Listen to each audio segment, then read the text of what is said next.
So the takeover is back. Teofimo Lopez defeats Pedro Campa by TKO.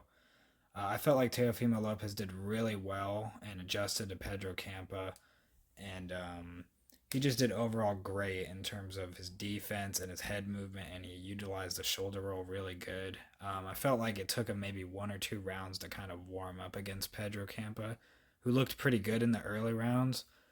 And it looked like, he was going to be around for the whole fight. He looked pretty durable and strong, but it looks like Teofimo's movement kind of offset that and frustrated Campa a bit to where he kind of opened himself up a bit and got caught by kind of like this up jab.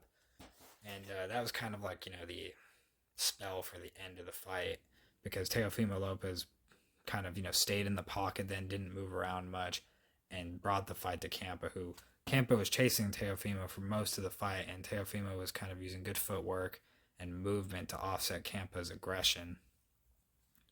I felt like the referee jumped in kind of at the right time. Campa was kind of out on his feet, and Teofimo, even though he didn't knock him down again, he was putting a lot of sustained power on him and was picking his shots really well. He wasn't really too wild. I thought he showed that he had patience, and then when he saw that Campa was kind of out on his feet, he rushed in to kind of finish the fight then and only hit Campa with a couple good shots, so the referee had no choice but to stop the fight. Overall, Teofimo looks really good at 140. I feel like he can challenge Josh Taylor in different ways that maybe other opponents couldn't besides Jack Catterall.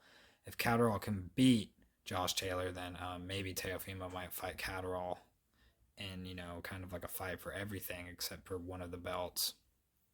But yeah, overall, Teofimo looks good. I unfortunately doubt that we'll see him go back down to 135 since he did say he had trouble making the weight and he had been at that weight for a long time. It's going to have to take Ryan Garcia or Tank or Devin Haney to move up in order to see those fights. So it's kind of like one of those strange things that we don't see those fights again for different reasons. This time it's weight class. But overall, what did you think of Teofimo Lopez's performance? Do you think he looks really good at 140? Or do you think he should try to move back down to 135 to chase the bigger fights? This is the Space Cowboy, and thank you.